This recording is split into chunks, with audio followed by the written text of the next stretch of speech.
Assalamualaikum warahmatullahi wabarakatuh. Alhamdulillah, alhamdulillah alladzi arsala rasulahu bil huda wa dinil haqqi yudhhirahu kulit walau karihal musyrikun. Raditu billahi rabba wa bi islami dina wa bi Muhammad sallallahu alaihi wasallam nabiyya. Rabbi yidni ilma wa yidni hikmah. Rabbi shrahli sadri wa yassir li amri wahlul 'uqdatam min lisani yafqahu qawli. Jamaah kajian tauhid warahmatullahi rahmatullah. Alhamdulillah atas kesempatan yang diberikan oleh pengurus untuk mengisi kajian pada hari ini. Karena sehubungan dengan kondisi kesehatan yang kurang fit dari Pak Ustadz yang baru kunjung dari umroh, dan kebetulan Pak Pandana juga ada acara yang bersamaan, tidak bisa mengisi kajian pada saat ini. Dan alhamdulillah kemarin Bapak Mahmud telah diberi tugas amanah menyampaikan. Ya, kelihatannya ini semua pengurus ini dicoba untuk menyampaikan baligu ani walau ayah, walaupun satu ayat menyampaikan. Saya sendiri menyadari masih proses belajar ini. Sedangkan kalau saya lihat dari peserta kajian ini banyak yang lebih senior dari saya ya. Artinya senior-senior saya ini sudah mulai mengkaji Al-Quran. Saya masih duduk baca Yasin tahlil, barangkali masa saat itu masih seperti itu. Jadi saya masuk di sini nih mungkin udah sama Pak Wali Haji ya. Masuknya sama tapi Pak Wali Haji lebih maju berdasarkan nama ya. Ya betul. Kalau pertama saya pakai Pak Wali sama-sama W, saya I, Pak Wali A, sehingga Pak Wali lebih dulu dari saya. Jadi untuk itu saya berharap mudah-mudahan para senior yang lebih banyak pengetahuan ilmunya ini mohon dimaklumi dan dimaafkan bila ada yang kurang pas atau kurang berkenan dengan apa yang saya sampaikan. Jadi anggaplah kalau apa yang saya sampaikan ini sebagai penyegaran ingatan kembali bagi yang sudah paham atau menguasai, dan sebagai masukan atau pembanding bagi jamaah lain yang mungkin sedang proses belajar sebagaimana saya. Jemaah kajian tauhid Pusuwarno saya hormati, kesempatan ini saya ingin sedikit mengupas masalah iman, ilmu, dan amal. Tapi di dalam pelaksanaan penyampaian ini saya lebih cenderung kepada pengalaman pribadi atau buat kata testimoni bagaimana proses belajar, upaya memahami dan mengamalkan Al-Quran ini. Sebagaimana Allah memerintahkan kita atau mewajibkan kita yang sering disampaikan beberapa kali dan disampaikan, yaitu ayat Al-Qasas ayatnya 25. A'udzubillahi minasyaitonir rajim. Bismillahirrahmanirrahim. Innal ladzina faradu 'alaikal qur'ana liraduka ila ma'ad. Qul rabbi a'lamu man jaa'a bil huda wa man huwa fi dhalalin mubin. Monggo Pak Saikan untuk 2885.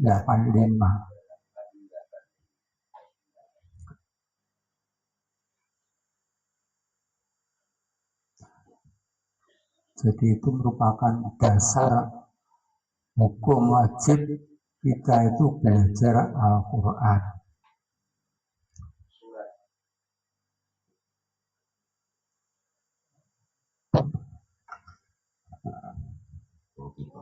Surat 28 Al-Qasas ayat ke-85 yang artinya sesungguhnya dalam kurung Allah yang mewajibkan engkau dalam kurung Muhammad untuk melaksanakan hukum-hukum Al-Quran benar-benar akan mengembalikanmu ke tempat kembali. Katakanlah dalam kurung Muhammad, Tuhanku mengetahui orang yang membawa petunjuk dan orang yang berada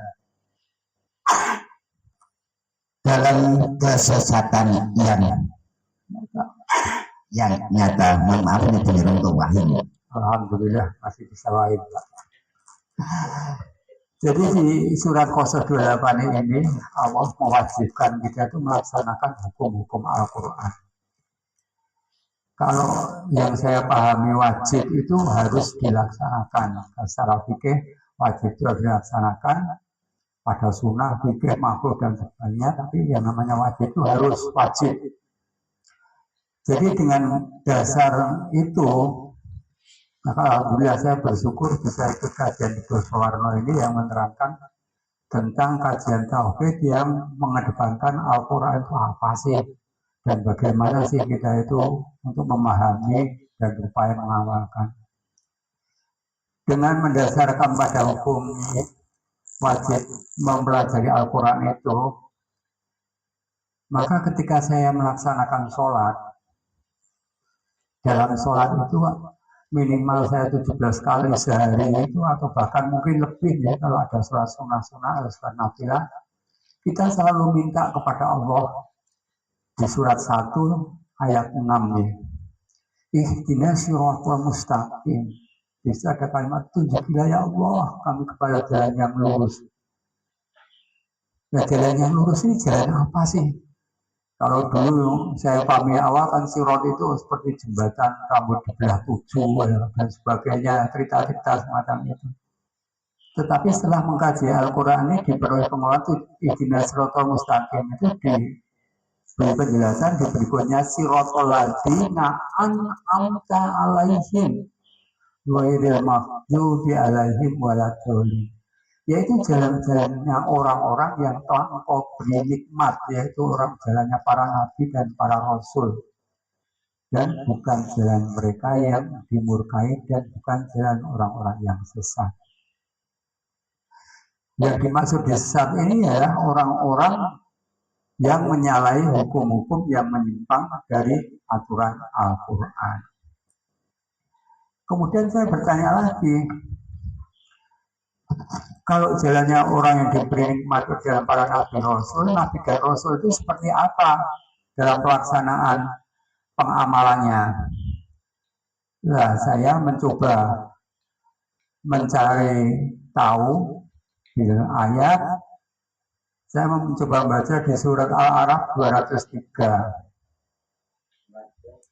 Al-A'raf surat ke-7, Pak, 203. A'udzubillahi minasyaitonir rajim. Bentar ya, ini mungkin urut-urutannya biar lebih mudah. 203. Pertama itu Al-Qasas dulu.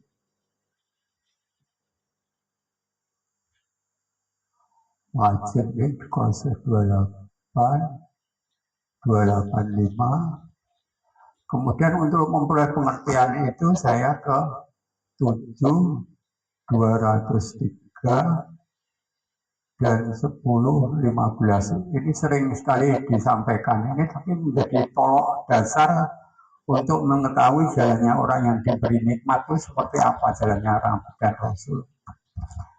A'udzubillahi minasyaitonir rajim. Bismillahirrahmanirrahim. Di surat Al-A'raf 203. Wa idza lam ta'tihim bi ayatin qalu laula stafaitaha qul innama attabi'u ma yuha ilayya bi rabbi hadza tasairu bi rabbikum wa hudan wa rahmatul liqaumin yu'minun. Artinya surat 7 garis miring 203, dan apabila engkau dalam kurung Muhammad tidak membacakan suatu ayat kepada mereka, mereka berkata, mengapa tidak engkau buat sendiri ayat itu? Katakanlah dalam kurung Muhammad, sesungguhnya aku hanya mengikuti apa yang diwahyukan Tuhanku kepadaku dalam kurung Al-Quran. Ini adalah bukti-bukti yang nyata dari Tuhan, petunjuk dan rahmat bagi orang-orang yang beriman. Nah, Ini di 72 surat ini menjelaskan kepada kita ini sebagai penyegaran bagi yang sudah sering mendengar, tapi sebagai masukan bagi yang kita sama-sama belajar ini.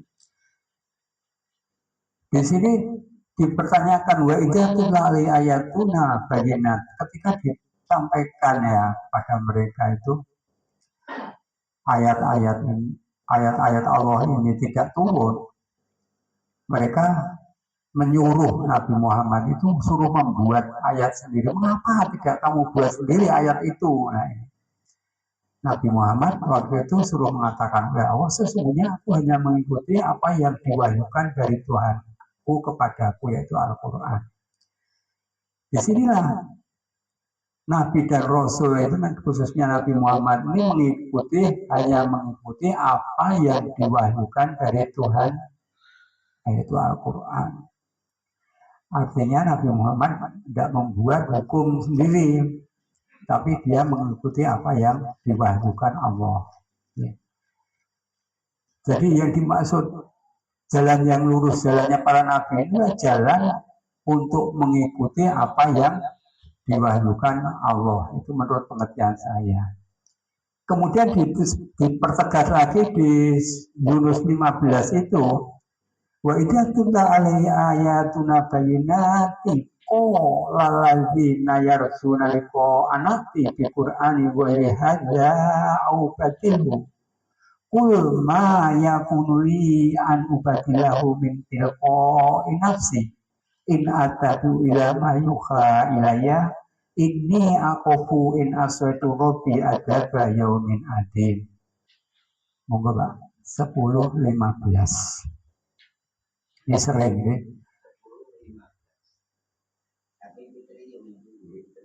Iya Pak.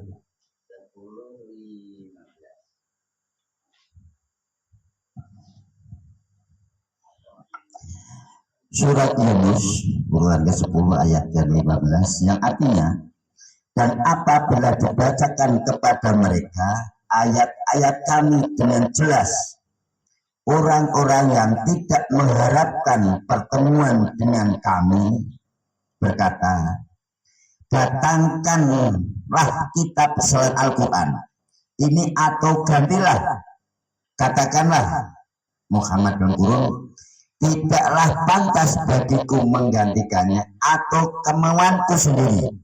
Aku hanya mengikuti apa yang diwahyukan kepadaku. Aku benar-benar takut akan azab hari yang besar dalam kurung kiamat jika mendurhakai Tuhanku. Subhanallah ya. Jadi di sini juga ditegaskan ketika dibacakan ayat yang nyata yaitu Al-Quran kepada orang-orang yang tidak mengharapkan pertemuan dengan Allah atau kurang tidak beriman, mereka itu tidak suka dengan Al-Quran. Kalau bisa jangan Al-Quran yang sampaikan, mungkin riwayat atau hadis atau semacam lah pendapat atau apa. Padahal atau dongeng, ya betul Pak. Tapi di sini Nabi Muhammad dengan tegas menolak, tidak patut aku mengganti, tidak patut aku membuat sendiri, tapi aku mengikuti kecuali apa yang diwahyukan kepada Allah. Ini memberi gambaran kita yang jelas bahwa Nabi itu benar-benar mengikuti firman-firman Allah atau Al-Quran. Jadi kita tidak bisa kalau menurut pemahaman saya itu secara hakiki itu benarlah Al-Quran itu yang harus diikuti karena sudah ditegaskan bahwa hukum Al-Quran itu adalah benar atau sempurna. Itu kalau kita lebih lagi itu di akhir surat Ibrahim, di surat 14 ayat 52 itu lebih ditegaskan, a'udzubillahi minasyaitonir rajim, hadza balagul linnasi wa yundaru fihi wa ya'lamu annahu ma huwa ilahu wahid wa yadakaru ulul albab. Artinya surat Ibrahim atau 14 pada ayat yang ke-15 dan dalam kurung Al-Quran ini adalah penjelasan yang sempurna bagi manusia agar mereka diberi peringatan dengannya, agar mereka mengetahui bahwa Dia adalah Tuhan yang Maha Esa, dan agar orang-orang berakal mengambil pelajaran.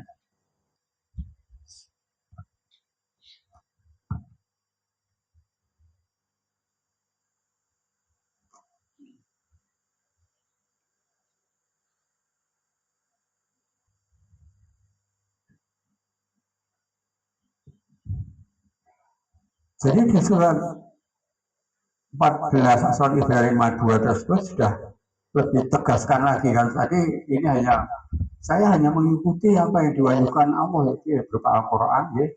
Kalau di 1452 ini loh jelaskan di depan kan ini menunjukkan adalah penjelasan yang sempurna, penunjukan yang sempurna bagi siapa? Ternyata bagi manusia, tidak hanya orang beriman. Manusia ini kalau mau belajar membaca Al-Quran, dia akan memperoleh petunjuk-petunjuk yang sempurna.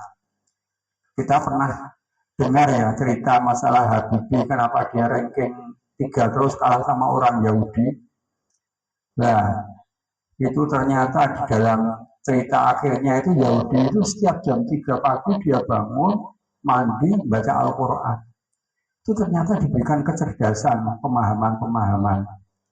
Habibie mendengar cerita resepnya orang Yahudi itu kan sempat menitikkan air mata, ya Allah, betapa orang-orang yang bukan Muslim, bukan Islam itu rajin membaca Al-Quran itu diberikan kecerdasan. Itu Allah yang maha kuasa, Allah yang maha berhak.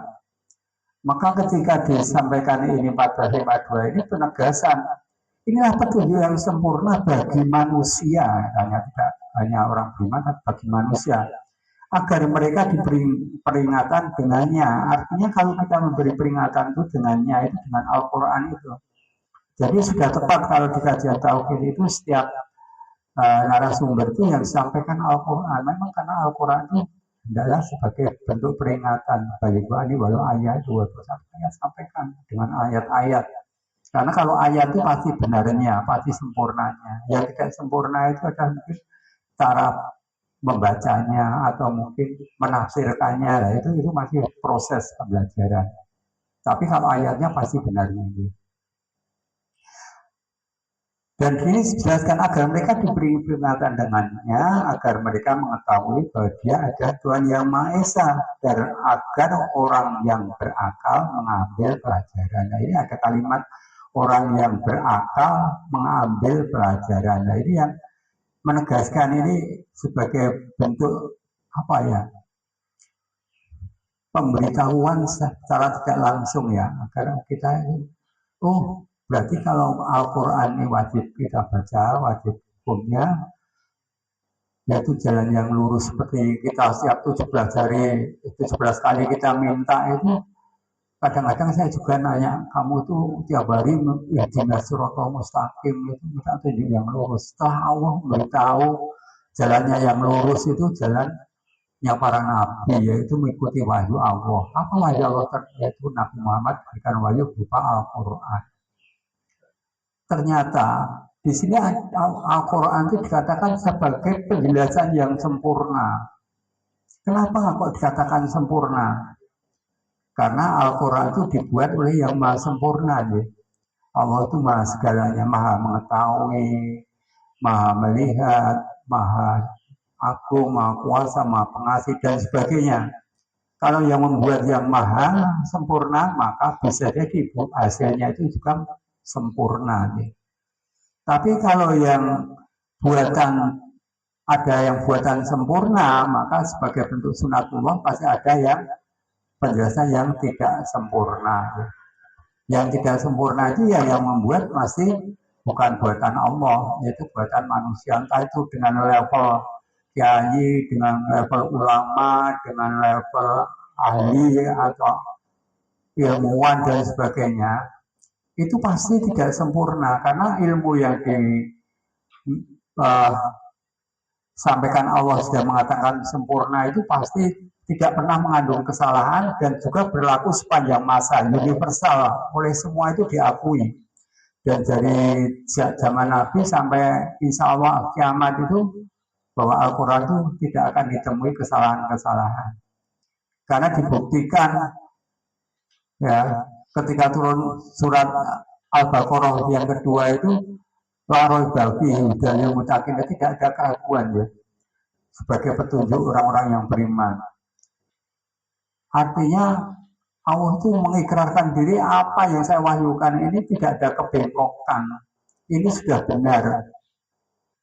Kalau kamu tidak percaya, tolong kamu buat ya.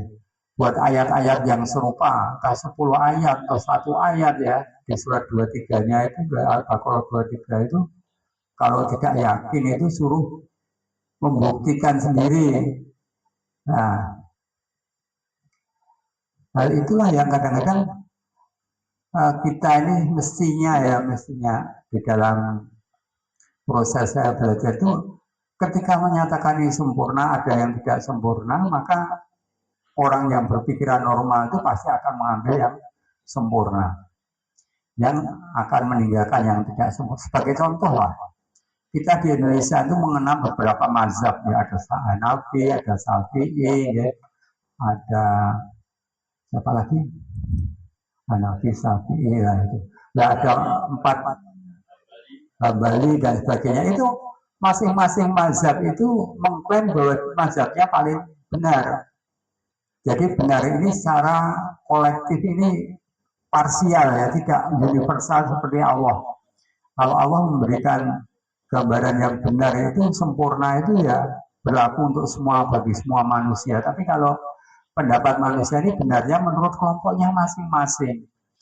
Dan benarnya itu juga bersifat relatif, artinya benar menurut sekarang, mungkin akan datang itu akan dibantah dengan pengetahuan-pengetahuan yang baru, sehingga gugur pendapatnya itu. Maka begitu faktanya seperti itu ya, kalau kita untuk lebih meyakini Al-Quran itu, kita berpikir mundur sedikit lah. 1400 tahun yang lalu namanya Nabi Muhammad itu dalam sejarah katakan sebagai orang yang umi, sebagai pengembala, tidak pernah belajar dari orang lain. Tiba-tiba dia bisa membaca Al-Quran yang menjelaskan masalah proses terjadinya manusia, bagaimana manusia terjadi dari pancaran air yang hina, kemudian membuai sel telur menjadi noktah, menjadi segumpal daging, kemudian dibungkus ada tulang, kemudian berikutnya sampai wujud sempurna tiupkan roh. Itu waktu itu orang ya hanya membaca aja, tapi dengan berkembangnya waktu, ilmu kedokteran makin canggih, ini membuktikan kebenarannya. Ternyata memang benar, itu proses kejadian manusia itu luar biasa. Artinya proses tahapan-tahapan dalam Al-Quran itu benar. Dan juga kalau kita pahami Nabi Muhammad juga bukan seorang ahli nujum atau apa. Dia diinformasikan dalam Al-Quran bahwa nanti ada jasad Fir'aun kalau meninggal itu akan diabadikan sebagai bukti kebenaran informasi dari Al-Quran. Itu sekarang juga ada. Jasad Fir'aun itu ditemukan dan kemudian diabadikan di Mesir. Mungkin kalau yang berhaji plus itu ada tambahan untuk piknik lah, itu kadang-kadang bisa sampai ke sana. Jadi sebagai bukti kebenaran Al-Quran itu benar. Jadi kalau kita mau menanyakan kenapa sih kok kita nggak beriman pada Al-Quran itu, kenapa? Apa loh yang menjadi kendalanya itu apa? Kita suruh membuat pertandingan, membuat ayat aja sampai saat ini, dari insya Allah sampai akhir zaman itu tidak ada pernah yang akan bisa membuat ayat-ayat Al-Quran ini. Misal 1 surat atau 2 surat. Ya. Bapak Ibu jamaah kajian tauhid, maka dengan penjelasan-penjelasan ini ya, yang itu sebenarnya masih banyak penjelasan karena kemampuan aja dan mungkin ya mengingat durasi waktu juga. Ini sebagai contoh gambaran kita bahwasanya kebenaran Al-Quran itu sifatnya mutlak karena dibuat oleh yang maha sempurna. Jadi jangan sampai dengan ragu-ragu. Kalau kita sampai ragu-ragu terhadap Al-Quran ini akan bisa dipertanyakan juga keimanan kita, yaitu masalah iman. Dengan meyakini Al-Quran itu, maka saya mulai mewajibkan diri itu membaca Al-Quran. Jadi setelah kita yakin kepada Al-Quran ini bahwa hukumnya wajib untuk dipelajari, maka kita berusaha di sini. Oh iya Pak, 28. Kebanyakan dulu. Nah, di sini kemudian kita mewajibkan untuk mulai belajar, Pak. Karena ini wajib, hukumnya wajib, kita belajar. Di dalam belajar ini, cara belajar orang berbeda-beda ya. Karena saya termasuk yang umum, artinya bukan orang pondok, secara khusus mempelajarinya. Saya mulai membaca dari lingkungan. Ya mungkin kalau kita yang sekarangnya ada Qiraati, ada buku petunjuk Al-Quran yang lainnya ya, kita mulai harus mulai mewajibkan diri ya. Kita berupaya mewajibkan diri, karena itu hukumnya wajib. Kalau kita tidak belajar ini, berarti kita mengingkari kewajiban. Jadi kita harus berupaya mewajibkan diri sendiri untuk membaca Al-Quran. Membaca dulu, karena proses ini proses belajar.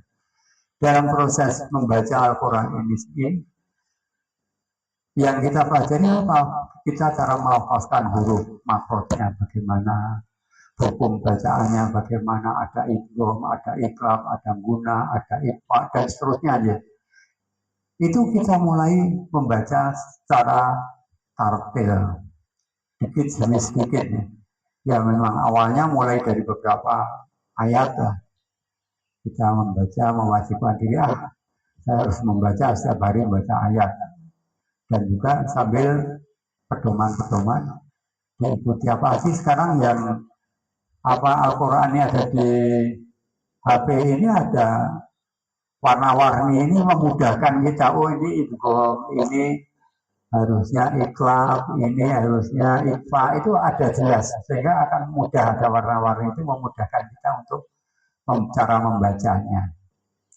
Setelah kita mulai membaca ini beberapa surat, membaca beberapa ayat, kemudian kita memaksakan diri untuk meningkat menjadi coba membaca beberapa surat.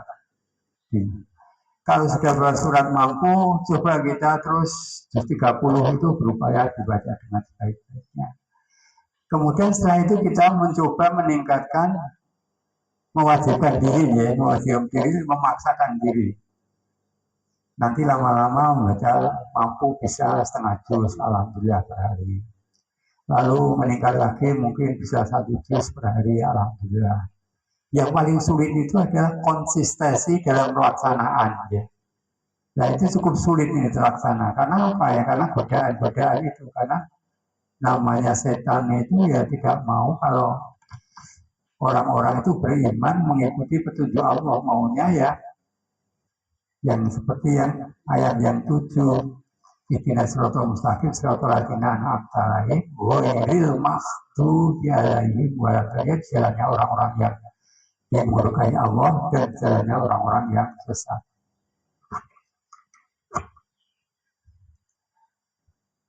Jadi setelah kita ada kewajiban itu, saya mencoba mewajibkan diri, baca Al-Quran setiap hari harus mewajibkan diri. Ya semampu kita, 1 ayat, 2 ayat, kemudian nanti perlu 1 surat. Kalau belum mampu ya juz 30 itu. Kemudian kalau bisa setengah juz per hari, alhamdulillah. Kalau bisa 1 hari, alhamdulillah. Dan setelah itu menjaga konsistensi. Semua ini bisa terjadi kalau ada kemauan yang kuat dan keinginan yang besar. Ini ternyata nggak mudah loh. Saya yakin gitu. Karena saya sendiri merasakan ternyata membaca Al-Quran setiap hari itu gangguannya ada saja. Ini tidak mudah untuk membacanya. Kadang-kadang, wah ini Piala Dunia ya. Lihat sepak bola ini. Wah ini ada YouTube, ada sinetron, wah ngobrol dulu. Ah lah itulah kadang-kadang ya jadi penghalang ya. Padahal rutinitas kewajiban ini hukumnya wajib. Kita membaca, tidak membaca, yang namanya waktu itu terus berjalan ya. Ibarat itu investasi. Jadi kalau ada orang para sesepuh zaman dulu, lama zaman dulu ya, para bijaksana itu menyampaikan baca Al-Quran itu satu huruf itu ada pahalanya. Itu kita nggak menyalahkan, itu kalau saya anggapnya sebagai motivator, motivasi agar mau. Jadi kita jangan istilahnya membantah ataupun menyalahkan, karena taraf pembelajaran orang itu berbeda-beda nih. Karena mulai dari orang yang tidak tahu alif bata mau membaca itu ya kalau tidak dipaksakan ya sangat sulit. Jadi ya ketika diiming-imingi pahala kok tertarik ya biar awal-awalnya itu ikuti aja. Kalau sudah biasa membaca, saya berupaya untuk mencoba meningkatkan lagi ya. Kita semua karena kajian tauhid Al-Quran ini sebagai leader kita, sebagai pedoman kita dalam menghamba mengabdi pada Allah, sebagai pedoman kita menjalani kehidupan kita Al-Quran, maka wajib belajar Al-Quran terus kita tingkatkan lagi. Kalau sudah biasa membaca, kita mencoba menghafal surat ataupun ayat. Syukur-syukur ayat-ayat yang terkesan dan membekas dari dalam hati kita. Kadang-kadang kita membaca itu ada yang terkesan. Misalnya masalah kulillahumma malikal mulki tu'til mulka man tasha dan seterusnya nih. Di surat 326 itu. Allah itu memberikan kerajaan bagi siapa yang dikehendaki. Allah itu maha prerogatif. Allah itu akan memberikan sesuatu kepada siapa yang dikehendaki. Tapi juga mencabut kepada siapa yang dikehendaki. Memuliakan siapa yang dikehendaki dan juga menghinakan siapa yang dikehendaki. Di tangan Allah segala kebaikan dan pada Allah segala kembali. Ini kalau ayat-ayat yang semacam ini saya sendiri memahami itu, oh ini berkesan ini. Ini jadi ngerem buat kita itu selalu rojaah, berharap karena Allah itu akan memberikan kepada siapa yang dikehendaki, kepada hamba-hambanya ya berupaya tunduk patuh meskipun belum mampu mengamalkan 100%, baru 5%, tapi ada niat untuk mewujudkan 100%, insya Allah. Karena di ayat-ayat itu banyak sekali penjelasan-penjelasan tentang tidak ada perbuatan yang sia-sia. Di surat Al-Baqarah 2254, lillahi ma fis samawati wa ma fil ard wa in tubdu ma fi anfusikum aw tukhfuhu yuhasikum billah fa yaghfiru liman yasha wa yu'adzibu man yasha wa huwa ala kulli syai'in qadir. Tapi Pak di surat 2254 Pak. 2254 ini. Sebelum ayat kursi itu Pak.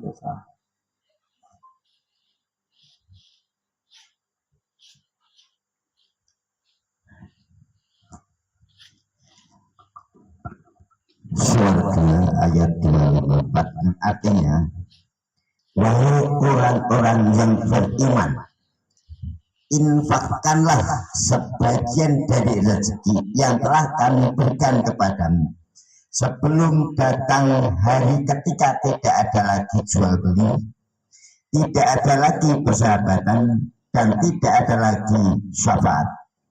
Orang-orang kafir itulah orang yang zalim.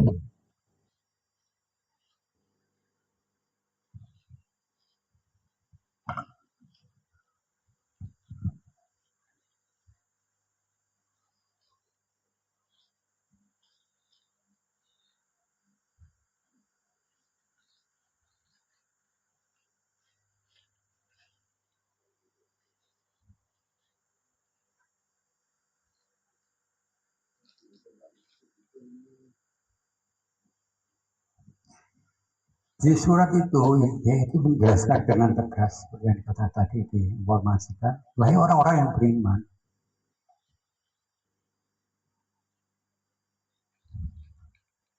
oh ini, maaf ini ada salah di 284 maaf Pak 284 bukan 254 maaf ya ini 254 itu masalah sedekah.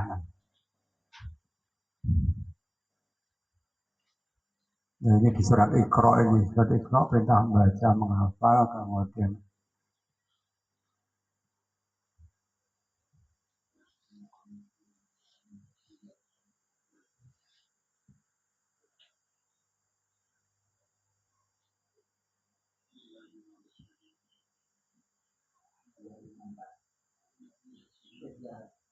dua 284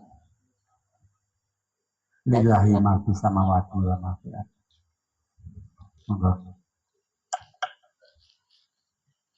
Surat 2 garis miring 284 yang artinya milik Allah apa yang ada di langit dan apa yang ada di bumi.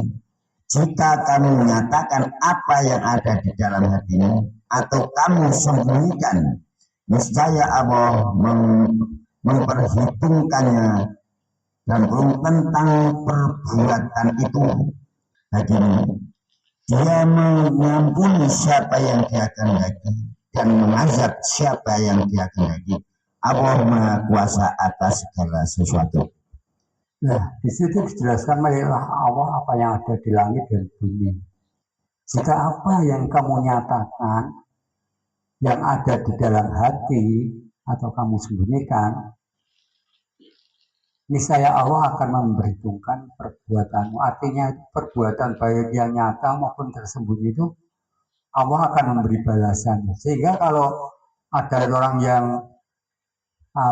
kita sedang proses belajar ini membaca, wah, kemudian kita meningkat lagi proses menghafal ya, terhadap surat-surat yang berkesan tadi, supaya dalam kehidupan kita itu, oh ternyata nggak ada yang sia-sia ya, Rabbana maghfirlah ada batila kan gitu. Semua itu pasti ada manfaatnya, ada benarnya.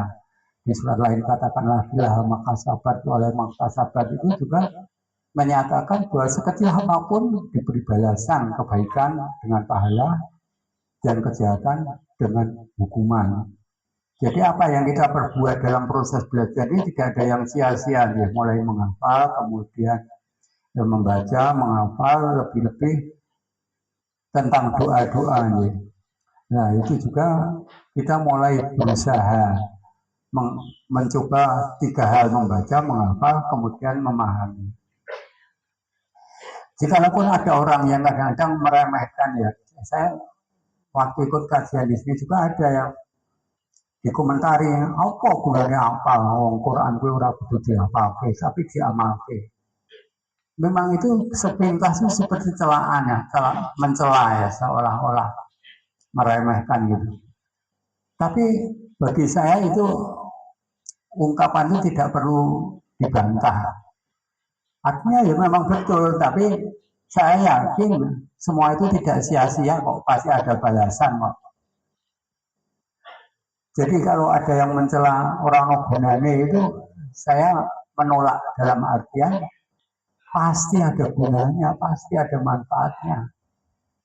Karena proses belajar masing-masing orang itu mesti caranya berbeda-beda, mesti tujuannya sama ya. Yaitu seperti Al-Qasas 285 tadi itu.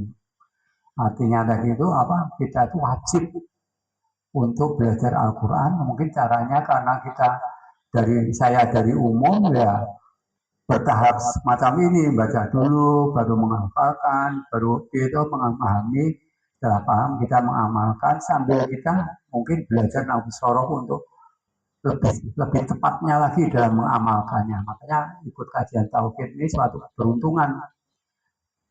Allah telah menunjukkan, memperjalankan kita untuk ikut di kajian tauhid.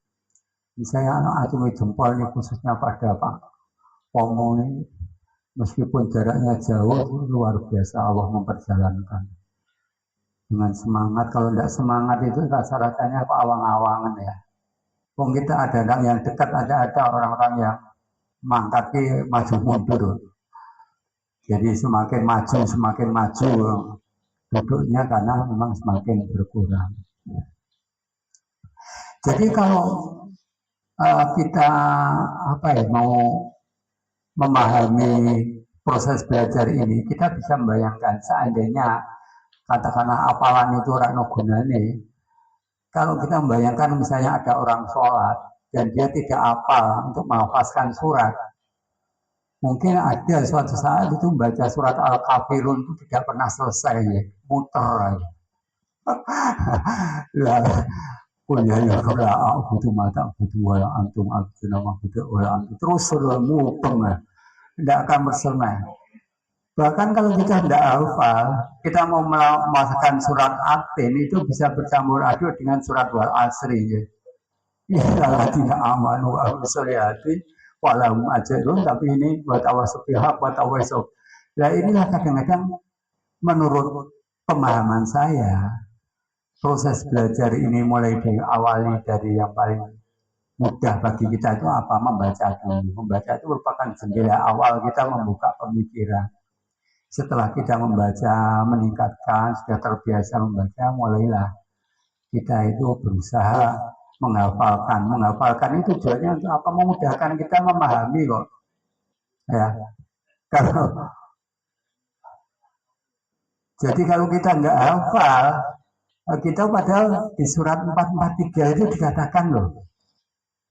Ya ayyuhalladzina amanu wala taqrabus shalah wala antum sukara hatta ta'lamu ma yaqulun itu dan seterusnya itu mengatakan bahwa orang beriman jangan kamu mengerjakan sholat sampai kamu tahu apa yang kamu katakan ya. Dan kamu dalam keadaan lalai sampai kamu katakan. Artinya kalau kita nggak hafal, kemudian kita setelah hafal kan kita akan mudah waktu kita misalnya awal-awal baca Al-Fatihah, Bismillahirrahmanirrahim dengan menyebut nama Allah, ya Allah, Alhamdulillah dan seterusnya.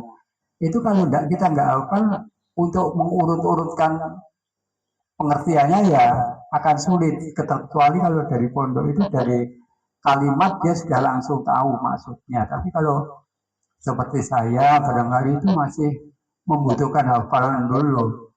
Ya, hafalan baru kemudian mencoba untuk memahami itu pun masih sebatas di terjemahan-terjemahan. Makanya saya datang ke sini itu barangkali ada masukan-masukan yang lebih berharga lagi kalau ada bagaimana cara memahami kalimat.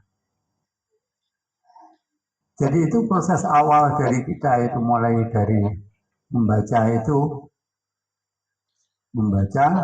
menghafal, kemudian memahami. Setelah kita paham, baru kita mulailah kita mengamalkan. Nah, dari proses mengamalkan ini,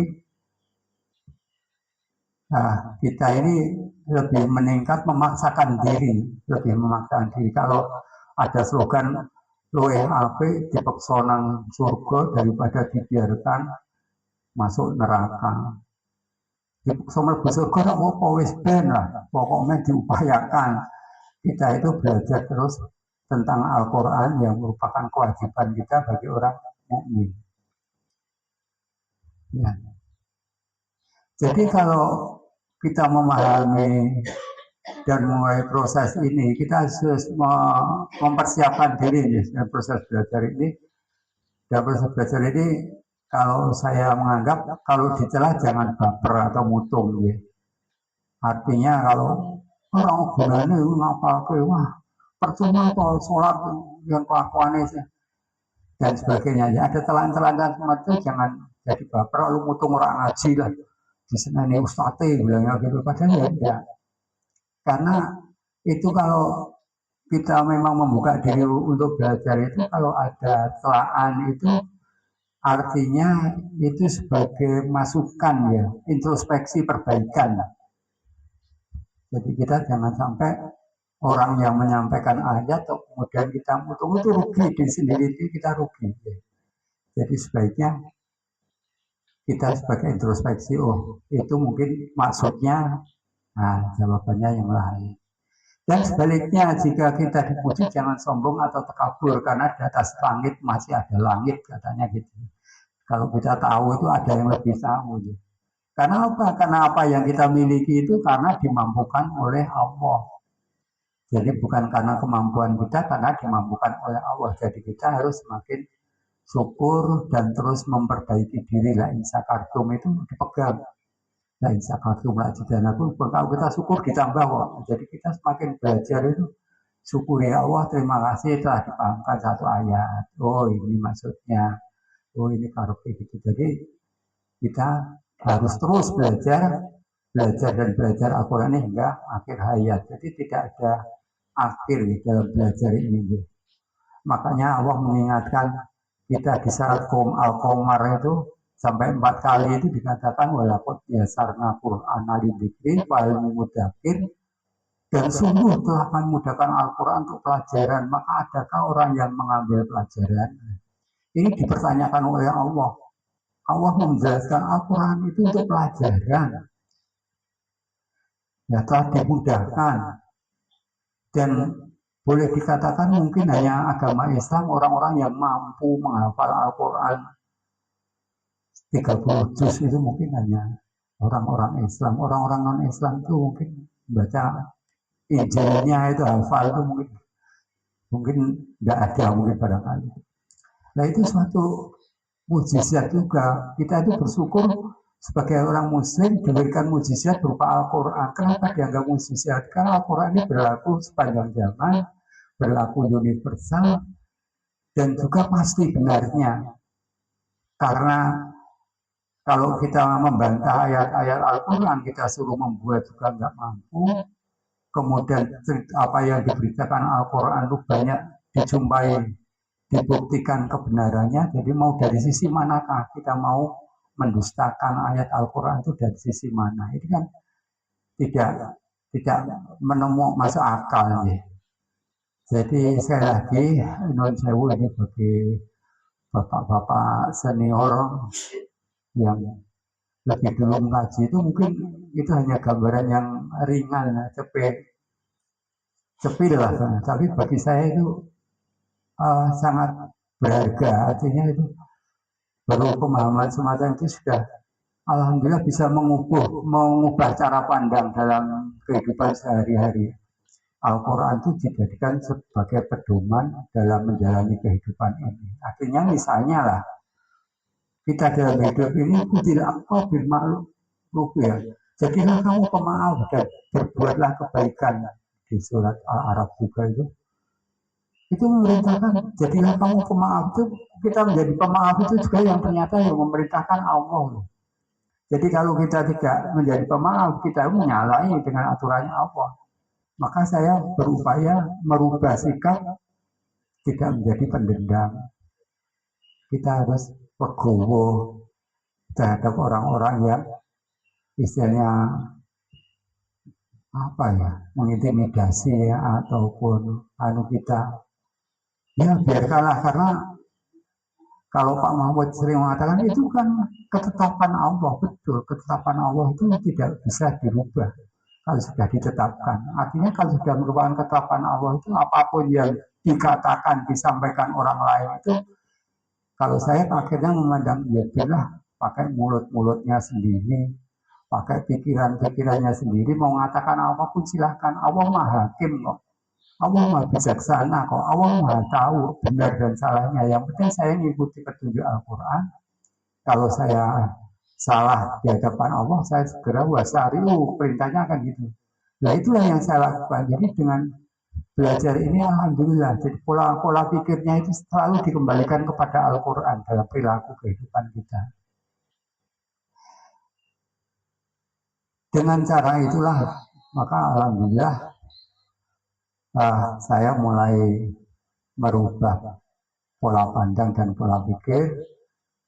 Kalau ketika saya sholat itu ada kita di antara dua sujud itu kan banyak sekali doa ya. Warfa'ni wahdini ya Allah, tunjukinlah aku petunjukmu ya Allah. Sesungguhnya engkau sebaik-baik pemberi petunjuk. Dan saya doa, saya lemah, hanya Engkau ya Allah yang memampukan kami untuk mengikuti petunjuk-Mu ya Allah. Semoga Engkau berkenan memahamkan dan memampukan kami untuk mengamalkan petunjuk itu.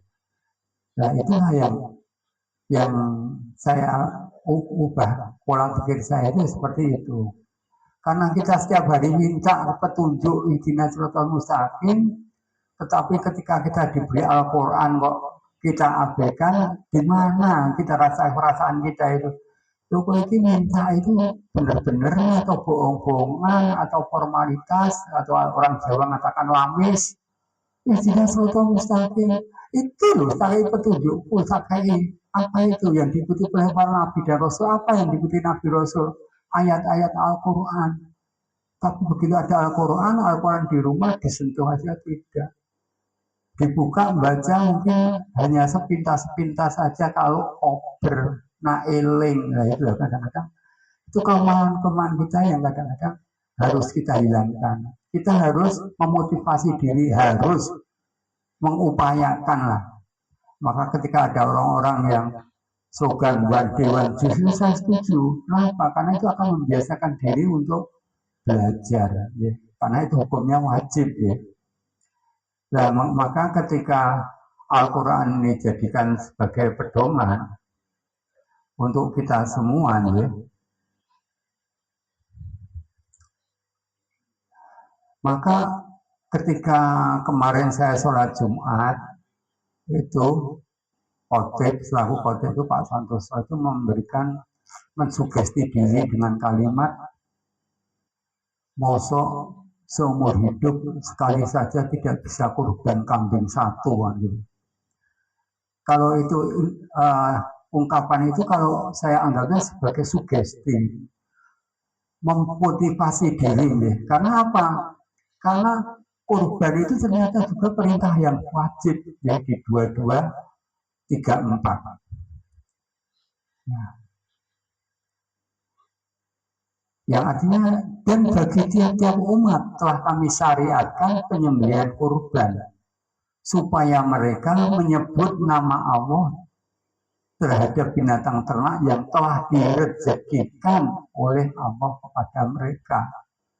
Maka Tuhanmu ya Tuhan yang Maha Esa, karena itu berserah dirilah kamu kepadanya dan berilah kabar gembira kepada orang-orang yang tunduk patuh kepada Allah.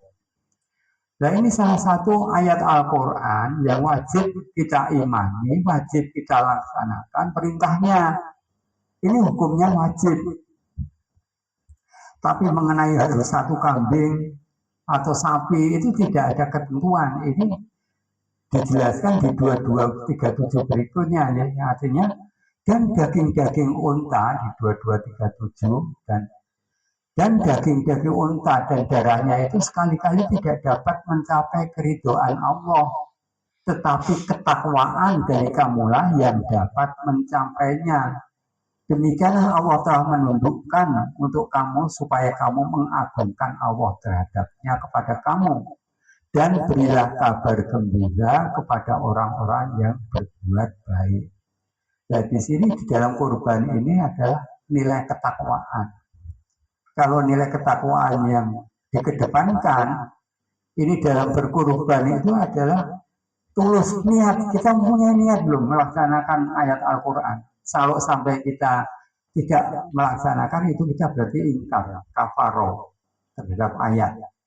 Maka kita hukumnya wajib melaksanakan. Berapa besarnya? Kalau berapa besarnya, kita tanya lagi. Ya di surat 3134 itu alabina yungfikuna fisaroi wa daroi wal kadibina orang-orang diperintahkan untuk apa? Membelanjakan hartanya di jalan Allah baik lapang maupun sempit.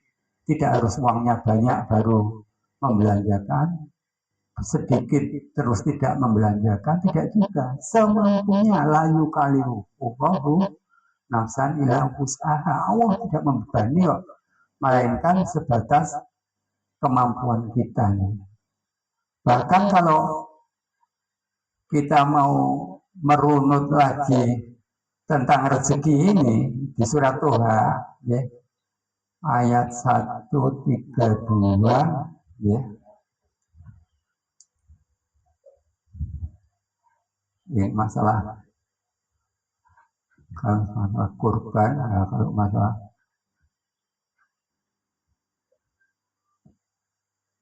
kurban tadi di 2234 dan 2237.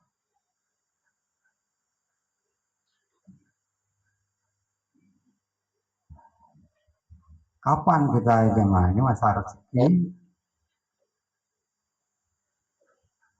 Rezeki ini kita ambil di 1134 dan 20132. Walaupun ini konteksnya ini tidak hanya masalah rezeki tapi masalah sholat juga.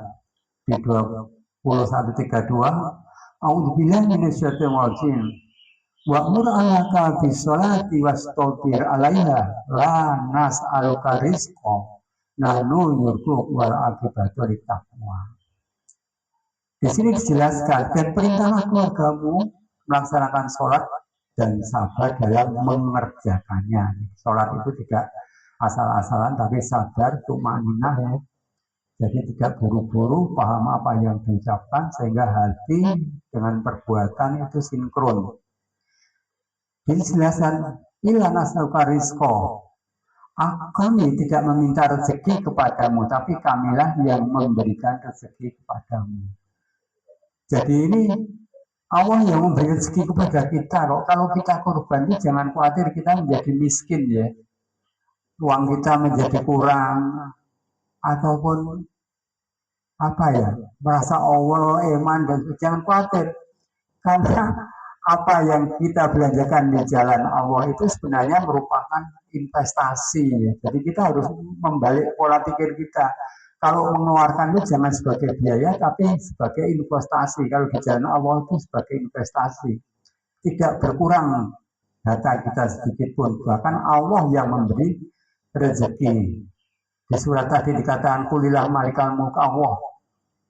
Ya, memberikan kerajaan pada siapa yang dikehendaki itu kan berarti Allah itu memberikan rezeki pada siapa yang dikehendaki itu bahkan tanpa batas nih.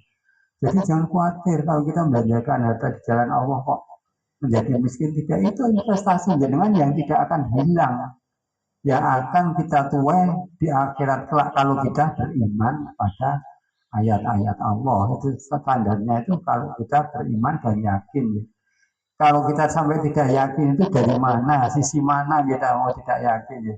Kalau itu buatan Allah, kebenarannya jelas, kesempurnaannya jelas. Ya. Jadi kalau rezeki dari Allah, kemudian kita ibaratnya misalnya ya contohnya lah, saya itu diberi modal, misalnya ini pinjam modal dari Pak Mul misalnya. Pak Mul saya pinjam modal 50 juta. Terus saya diberi modal 50 juta. Saya akan angsur 10 kali ya kan gitu. Karena Pak Mul Quran ini ya tolong dibuat secara tertulis di 2282 buat perjanjian. Saya minjam uang pada Pak Mul, kapan tanggalnya, sanggup mengembalikan kapan, dan cara pembayarannya bagaimana. Nah, itu pasti ditulis.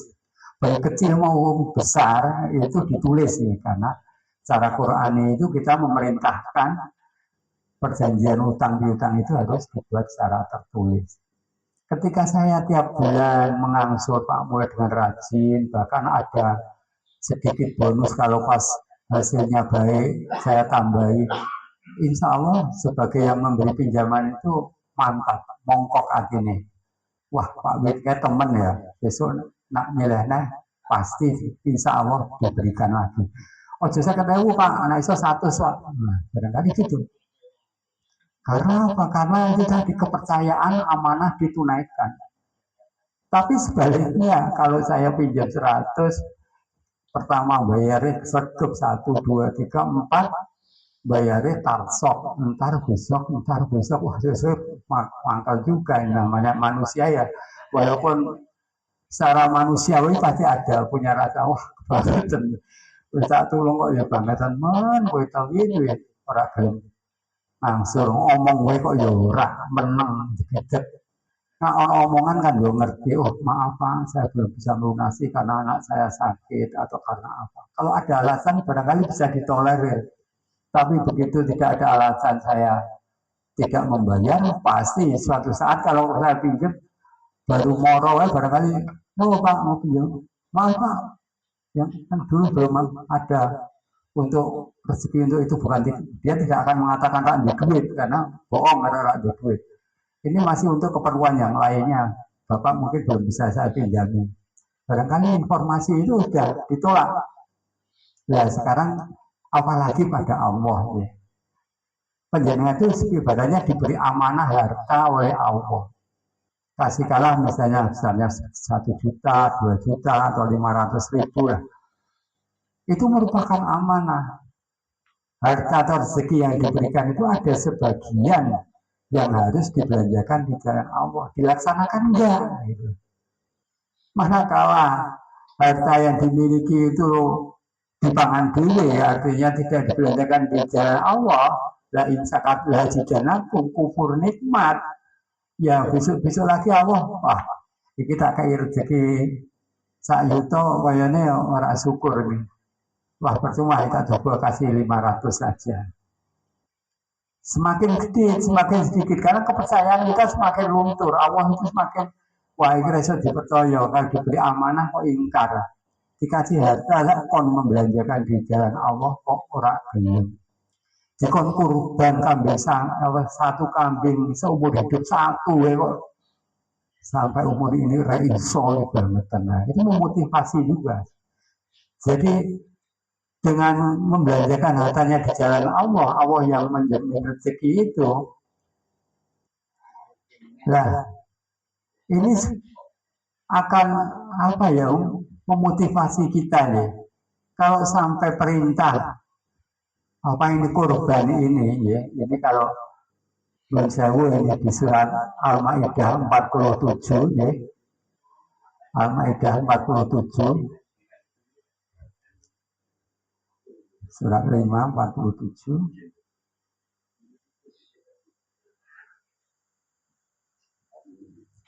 Bismillahirrahmanirrahim. Wal yahkum ahlul injila bima anzalallahu fihi wa ma lam yahkum bima anzalallahu faulaika humul fasiqun. Ya. Ini di 547 ini yang artinya 547 Pak, monggo Pak. Ya Pak Mahmud matur nuwun.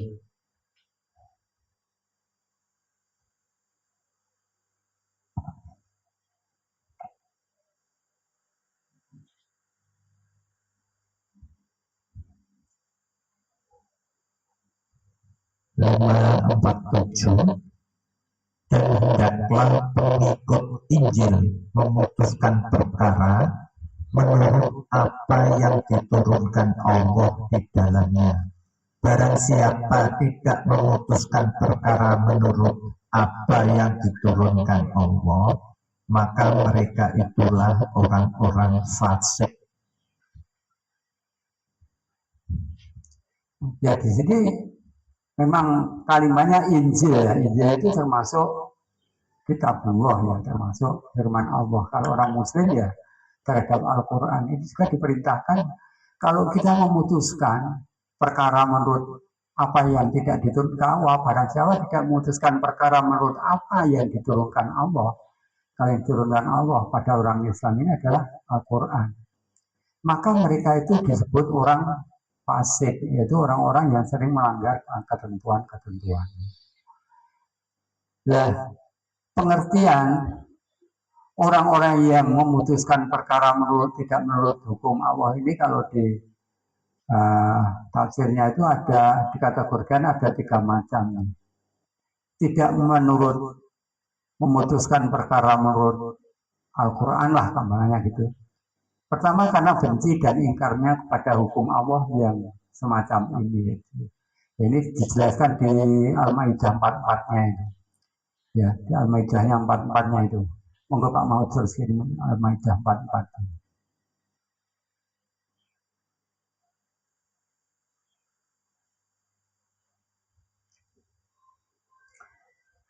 sudah berlipat.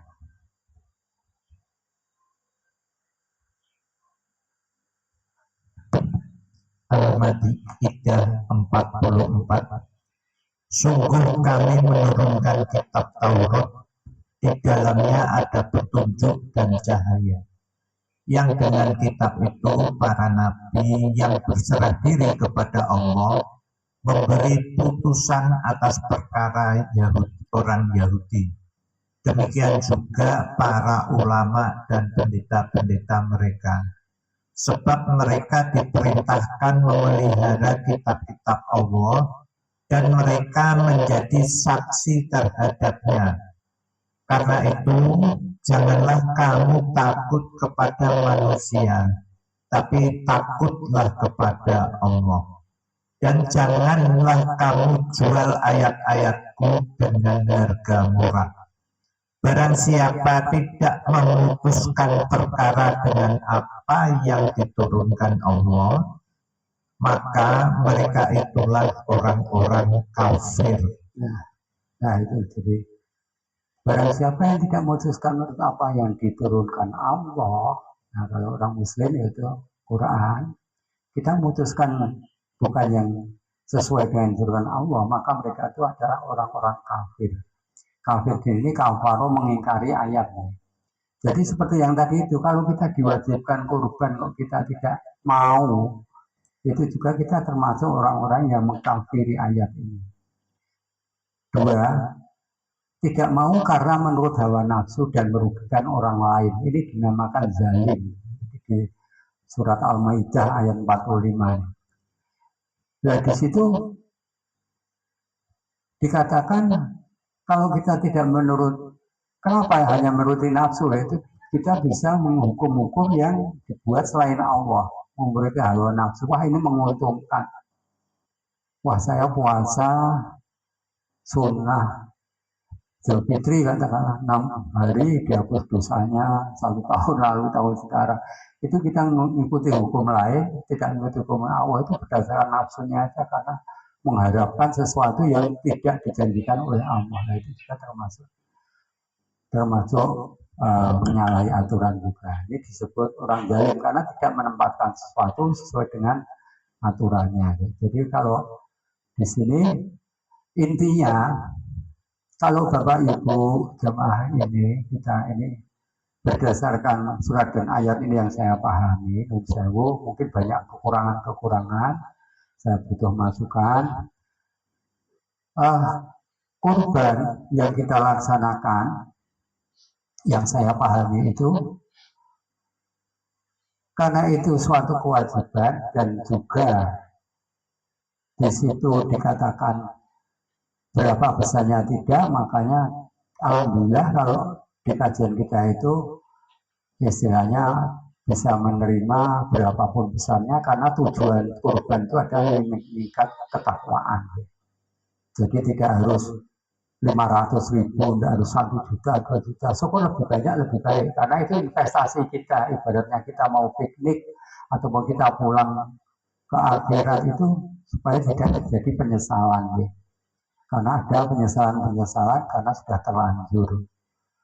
Nah, kemudian kita jangan khawatir dalam berkorban itu kalau uang harta kita berkurang, karena Allah yang kan memberi rezeki, bahkan Allah mengganti loh sampai 10 kali sampai 700 kali ya, kalau tidak salah di Al-Baqarah 262 itu kalau kita membelanjakan hartanya di jalan Allah itu akan dibalas berlipat-lipat.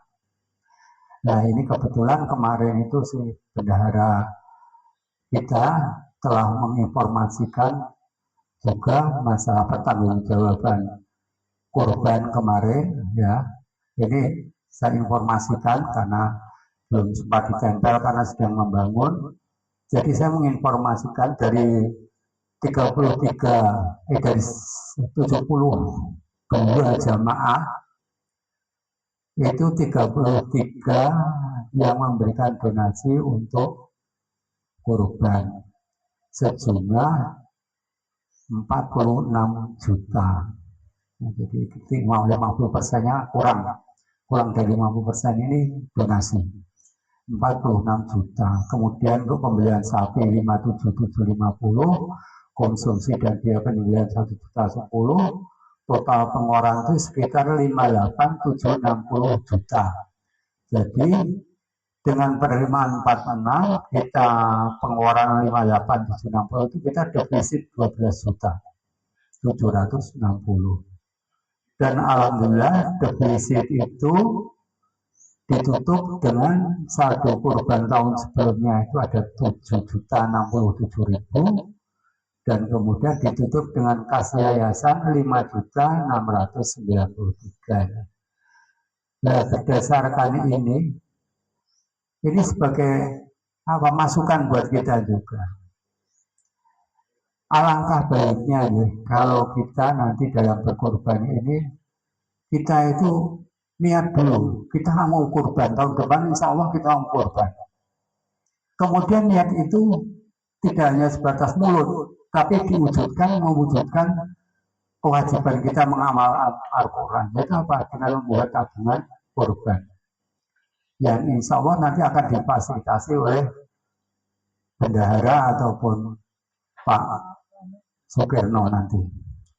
Jadi bisa melakukan kurban mungkin setiap kajian 10.000 atau 20.000 semampunya, tapi kita punya niat loh. Ibaratnya itu kita memberi DP untuk kurban. Allah tahu niat yang terbesit dalam hati kita itu tahu. Ya. Di surat 50:16 sudah jelas sekali bahwa Allah yang menciptakan manusia. Allah tuwaswisu bihi nafsu. Allah mengetahui apa yang dibisikkan di hati kita loh. Bahkan lebih dekat min hablil warid, lebih dekat dari urat leher Nabi kita. Jadi Allah tahu lebih dekat. Jadi kalau kita itu mulai nabung lewat bendahara, yayasan, boneng atau Pak Maut, setiap hadir 10.000 atau 20.000 atau per bulan silakan sesuai kemampuan seadanya rezeki. Tapi jangan bilang saya nggak mampu, karena Allah sesuai dengan perasaan kamu loh. Kalau kamu tidak mampu, betul-betul tidak dimampukan. Bila punya rezeki, anaknya sakit, dia serikane konslet, dia ada aja uang itu keluar itu dengan hal-hal yang tidak meningkatkan keimanan kita, tapi malah menjerumuskan kita kepada hal-hal yang sempit. Jadi mulailah mari kita buka hati kita ya. Saya menghimbau dan mengajak saya sendiri khususnya selaku pengurus dan juga selaku jamaah, ayo kita mulai nabung lah. Kalau langsung del 1 juta kok abot ya. Ya kita nabung aja setiap kali hadir. Pak saya punya 20.000, enggak masalah. 20.000 konsistensi keinginan kita itu akan dicatat oleh Allah sampai saatnya kalau kita meninggal. Allah Maha tahu. Jangan khawatir kalau kita dirugikan. Ya, kalau kita punya niat yang baik itu dicatat untuk kebaikan kita. Nanti dibuka CCTV kita dibuka di Yaumul Hisab itu, apa yang terbesit di hati itu muncul semua. Allah Maha tahu. Jadi jangan khawatir. Jadi kan menghimbau, ayo mulailah kita itu menabung untuk korban ini. Jadi sedikit-sedikit ayo kita wujudkan lah. Sehingga panitia itu pada menjelang korban itu tidak kesulitan itu mau beli sapi 2 atau 3 atau 1, karena keuangan belum ada. Sehingga kan gang ini ketua tak tahu loro ternyata defisit, tak tahu siji ternyata turah-turah. Maksudnya suatu loro ya, ini memudahkan juga panitia, memudahkan orang lain. Insya Allah dengan penjenengan memudahkan orang lain, insya Allah Allah juga akan memudahkan jalan hidup penjenengan, rezeki penjenengan. Jadi alangkah baiknya kita wujudkanlah korban itu dengan apa ya, Pak Santoso memotivasi dia, mosok seumur hidup ya, korban kambing siji ora iso. Nah itu memotivasi kita untuk apa? Mencoba berupaya mengamalkan ayat-ayat Al-Quran itu. Bapak Ibu jamaah rahmatullah, mungkin itu yang bisa saya sampaikan. Saya mohon maaf ya kalau masih banyak kekurangan. Namanya juga proses belajar dan proses memahami ini terus berkembang, terus diperbaiki. Jadi harapan saya memberanikan diri di hadapan para sesepuh dan para senior ini saya akan dapat masukan-masukan sehingga saya bisa memperbaiki diri. Yang intinya, ayo mulai minggu depan kita fasilitasi jamaah dan pengurus coba nabung korban, nabung untuk korban tahun depan ya. Karena besar sedikitnya itu karena nyampe ketakwaan ini keikhlasan, kesungguhan, dan wujud kebenaran dari apa yang jenengan lakukan, itulah yang mewujudkan nilai ketakwaan kita. Jadi jangan kecil hati, wah saya bisanya cuma 20.000, tidak apa-apa, 20.000 kan 1 bulan. Kalau 1 minggu 20.000, sebulan bisa 80. Kalau 1 tahun insya Allah bisa sampai 1 juta misalnya kan gitu. Jadi semakin besar investasi kita akan semakin mengenakkan akan memudahkan kita dalam mewujudkan keinginan kita untuk berkorban. Dan sebagai penutup, ini akan saya sampaikan, jangan sampai adanya penyesalan di kemudian hari. Ya, saya bacakan artinya aja biar lebih cepat. Masih banyak, ini cuma yang sebagian saya bacakan di surat Al-An'am 27. Dan jika kamu atau Pak, saya kan monggo Pak, 627 Pak, penyesalan. Iya Pak.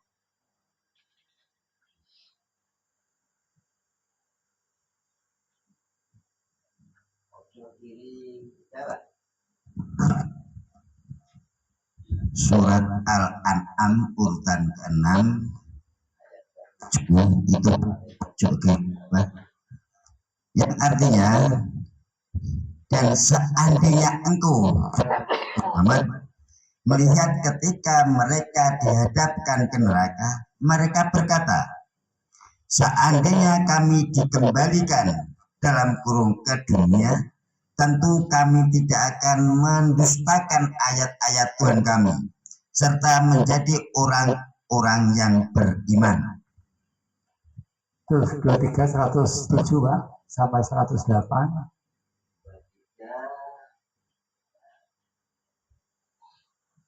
Tiga lima, 37.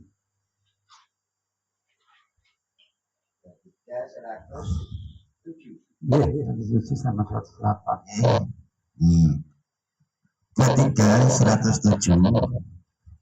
Ya Tuhan kami, keluarkanlah kami darinya dalam kurung, kembalikanlah kami ke dunia. Jika kami masih juga kembali dalam kurung kepada kekafiran, sungguh kami adalah orang-orang yang zalim. 108-nya 108-nya dia dalam kurung Allah berfirman, tinggallah dengan hina di dalamnya dan janganlah kamu berbicara dengan aku. Yang terakhir 35, 37. Iya Pak, sebagai closing penutup ya.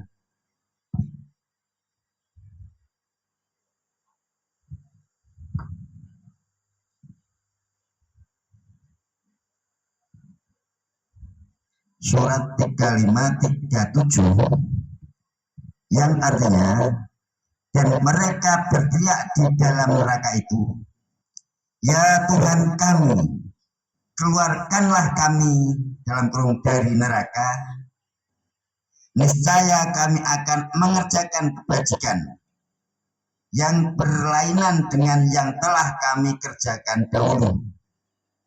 Dalam kurung dikatakan kepada mereka, bukankah kami telah memanjangkan umurmu untuk dapat berpikir bagi orang-orang yang mau berpikir? Padahal telah datang kepadamu seorang pemberi peringatan, maka rasakanlah dalam kurung azab kami, dan bagi kami orang-orang zalim tidak ada seorang pun penolong. Nah ini jadi closing kita, penutup kita itu jangan sampai terjadi penyesalan nih. Kalau sudah masuk di neraka, sudah meninggal, kita tidak melaksanakan perintah Allah, mengkafiri ayat-ayat Allah, kita minta kembali lagi ke dunia itu sudah mustahil, sudah tidak mungkin. Kalau kita memberikan alasan, apakah kamu tidak memanjakan umurmu dalam masa yang cukup untuk berpikir bagi orang-orang yang mau berpikir. Nah ini kita diajak berpikir. Kita itu masih alhamdulillah masih diberi kesempatan hidup. Ya mudah-mudahan di akhir-akhir hidup kita ini husnul khotimah dan tetap di jalannya Allah berpegang teguh pada Al-Quran. Jadi kesempatan-kesempatan ayo kita manfaatkan membelanjakan harta di jalan Allah dari sebagian rezeki yang diberikan Allah kepada kita. Jangan sampai adanya penyesalan di kemudian hari. Waduh, ngerti yo ini. Waduh, kalau wong Jawa itu kadang penyesalan itu sudah terjadi ya kadang-kadang gitu. Jadi jangan sampai kalau di dunia mungkin masih bisa memperbaiki diri, kalau sudah meninggal ya Allah astagfirullah, kita tidak akan pernah bisa kembali lagi, sudah terlanjur ya udah final, maka penyesalannya itu udah kekal kualitinya abadan.